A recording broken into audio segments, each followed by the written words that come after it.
Сөзсүз түрдө каршы бул маселе, бул желек деген бул оңой эле бүгүнкү күнү алмаштырып кала турган нерсе эмес. Биз эң маселе бул жерде миллиард деген каражат кетет. 7 миллион адамдын паспортун алмаштыруу, машиналардын номерине чейин алмаштыруу, ар бир печаттарды алмаштыруу, бул деген миллиард деген акча кетет. Буга кетип турган акчаларды биз детский больница куруп койбойлубу, жакшынакай кылып, бала бакчаларды курбайлыбы? Эми бир эч биринде кажет жок дейт элем да.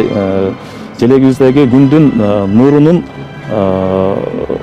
түздүгү менен азыркы бүгүнкү көзүбүзгө жакшы көрүнүп келген желегибиз менен калыш керек да. Бул жерде миллиард деген акчаны жөн эле асманга сапыруу, же болбосо кетирүү бул туура эмес. Эң негизгиси жөнөкөй жарандан баштап бүгүнкү күнү өкмөт башчыга чейин, министрликке, депутаттарга чейин мамлекетти сүйүп, мамлекетке патриот болушубуз керек. Мына ошондо гана түзөлөт. Анан тууну өзгөртүп бергенде эле анан ошого караганда оңолуп кетсек анда жакшы болот эле. Андай болбойт.